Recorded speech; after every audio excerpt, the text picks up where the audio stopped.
What's going on, guys, and welcome back to another video on Dylan's Trains. I know it's been a month, but stuff has been happening, as you could see if you saw by the video title and this row of stuff.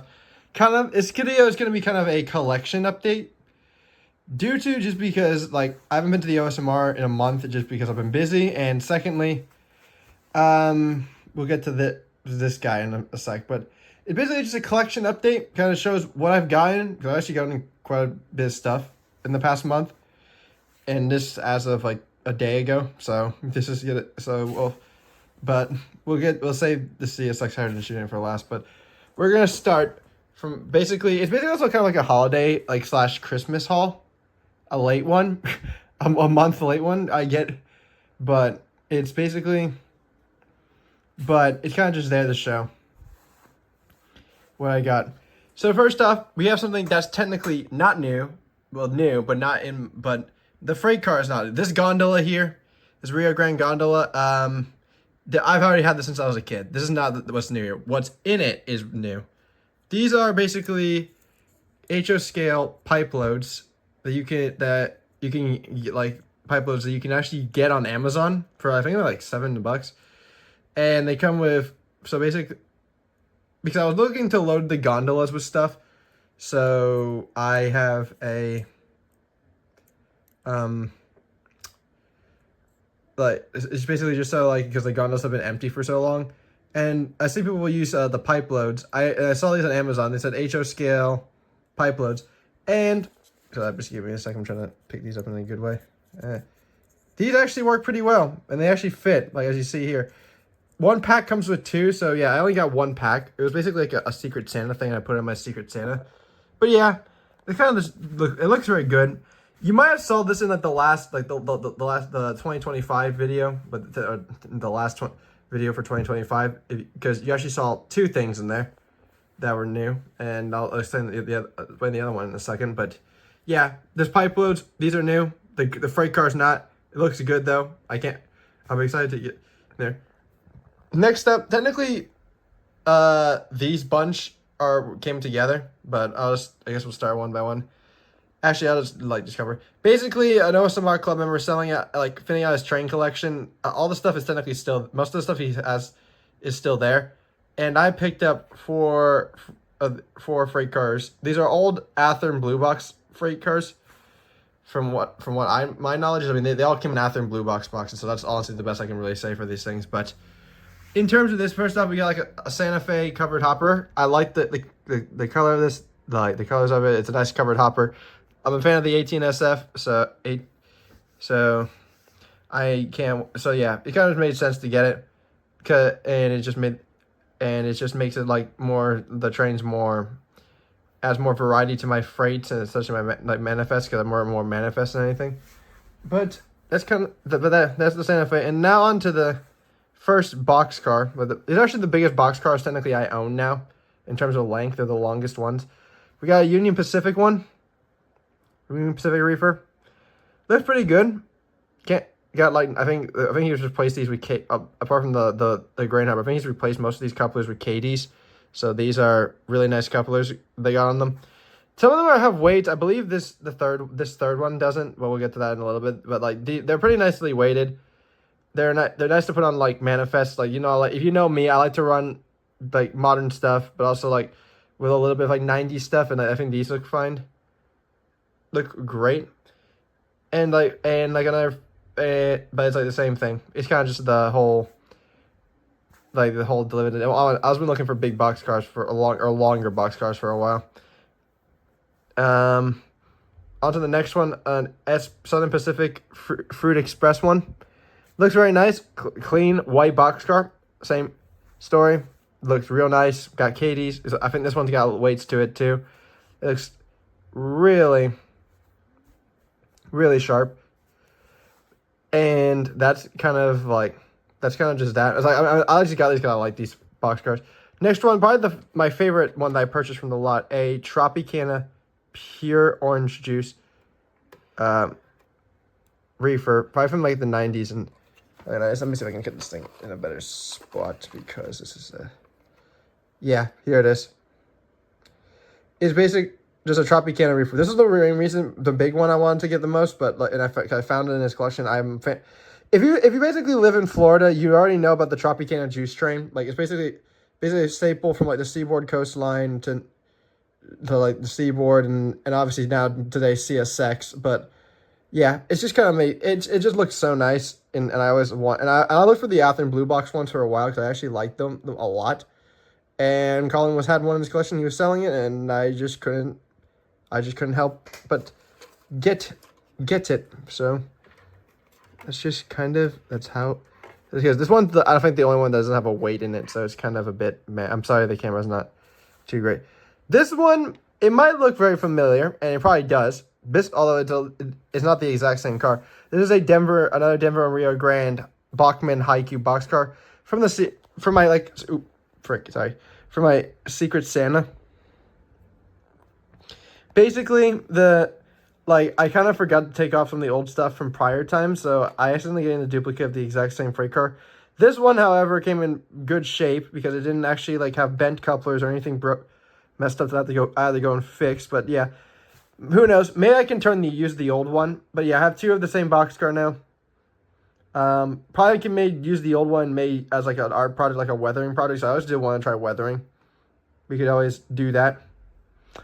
But like maybe like a feature video idea, that'd be kind of cool. But yeah, another Denver Rio Grande boxcar. This one actually works. Doesn't have any bent couplers or anything. It's actually perfectly fine.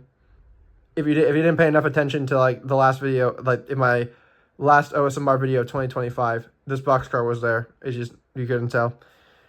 And now on to the technically the first locomotive of 2026. Actually, yeah, 2026, yeah. Because of the CSX Chesapeake and Ohio Heritage Unit numbers 1869. This is if you can't tell what type of manufacturer this one Gevo is, it's Walter's mainline one. It is DCC sound equipped with an ESU Lux sound decoder. But there's a bit of a backstory behind why this locomotive came into be, and I'll kind of explain it real quick. Basically, if you remember my video about 4679, that CSX SD70M, basically that engine did not work anymore. It actually almost caught on fire, and so got rid of that one, which kind of sucks. I like the Mac, but it had to go. I was not going to keep an engine that just didn't work and just had basically no point in keeping the engine. Just got rid of it. Christmas came around. My mom actually got me an engine I asked for, but lo and behold, it had the same exact issue. It was a CSX Intermountain ET44AH, like my NS one from Intermountain. And lo and behold, the engine just had the same issue with like the SD70M had. The decoder was overheating, even if it was standing still. And it's just and that just bothered me. So we had to send it back. Then my mom eventually a month later decided to give me the money that train cost and said, just go to my local hobby shop, Colonial Photo Hobby, by the way. Big up to these guys because they actually test every engine that's in their display case. So any locomotive you see that's on display, they have tested it to make sure it runs. So good for these guys. Great. So that's just help reassurance if you ever go buy something from there. Went there because I was looking for a big CSX locomotive that is DCC sound equipped, but it's a main freight hauler. So basically like a ST70 Mac, Ace, an AC4400 or a Gevo, just something. Looked in the display case. Took me a little bit to realize, but the CSX stuff was on a different display case. Lo and behold, they had a few CSX GP9s in like the stealth paint scheme, and then the recently GP38s from Athearn Genesis, and then the only mainline freight diesel they had was this Gevo, which was Walter's mainline CSX 1869, the C&O Heritage Unit, and this engine broke the bad luck streak with the bad decoders. This one, the decoder runs great in it, obviously because Walter's. You can see there's less detail in it, but honestly, I really don't care. I'm more for the performance right now at this point because I'm just like, even if it cost me less than the Intermountain Gevo, what it would cost. So, yeah, I got the same money on this purchase. My first so yeah, this thing runs great. I'm happy I get it. You will see a video whenever this video comes out. Maybe I'll try maybe tonight. You'll see another video with the CNO with this thing running at the OSMR club. This CSX locomotive is cool. I'm excited. Happy that the streak got broken by this thing. So yeah. So, and it's just that's kind of just it for that's basically kind of it. Lo and behold, I am not just gonna leave you here, which is me ranting about like what I got in the collection. I'm actually gonna show you stuff that is running on my old my daily floor layout, but like I have two setups now, a different setup now. It's just a single track right now, but you'll see this thing running with this nice little sound slot with his new decoder and stuff, and yeah, so this thing is great. I'll give Walters props. These things might have less detail, and these things have less detail, but they work good and they perform good. Walters locomotives are pretty damn good. I have 3 of them. 15. One was like bought from a train show with and that's been ran like a crap out of it, but still runs great, like it's brand new. The NS XD60M and 1545. Well, that one had an issue at the start. I did get it fixed and it's been running great ever since. So yeah, some Walters, big props to these guys. And also they're great if you want to get like modern stuff, but you also want to save money because this engine costs less than a scale train locomotive, but it's pretty much the exact same locomotive, just with obviously less details. But honestly, that doesn't bother me. I'm happy with it. And you will see us run at the OSMR Club probably tomorrow if I upload this in the same day. If not, okay. But I do have footage of it running at home. And you're also going to see these new freight cars running with some of the older stuff. But yeah, that's just about it. It's basically what I haven't uploaded in a month. It's just that sort of stuff. But yeah, just to kind of show a collection update, what's been going on. It's been great. I'm loving this. I cannot wait to show you the footage of the trains running. But anyway, guys, take care. I'll show you. No, stop yapping finally, and show you guys the trains running, and especially 1869 for the first time.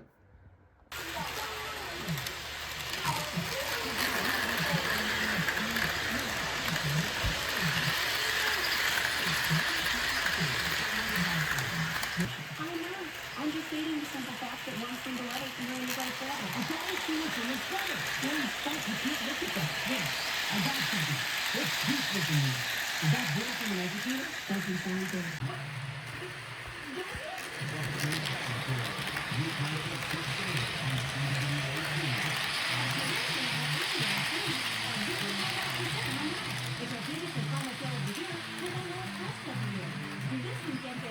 They've also got a great train show that's coming up on March 22nd and 23rd. I've got a link in the description with more information about that show. But definitely check out this place if you're in the area. It's really wonderful. On stuff that this club does. Check out NebraskaIowaRailroaders.com. They do a lot of great events like this. There's a clubhouse that's in the Oakview Mall in Omaha, Nebraska that's open on Saturdays to the public. And also got a great train.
I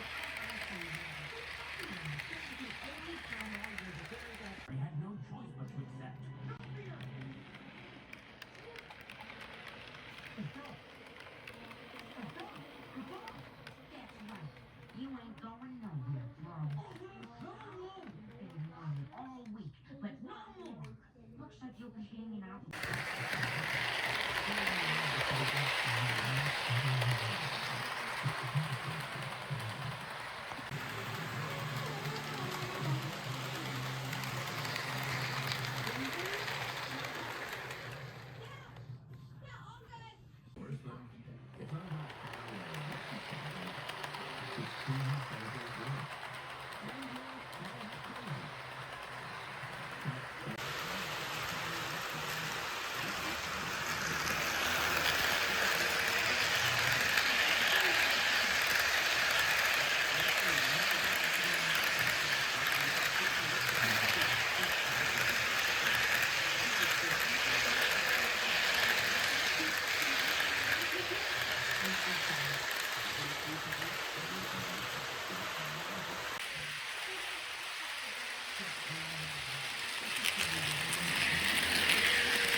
Yep, all I had to do was rewrite my entire history from scratch.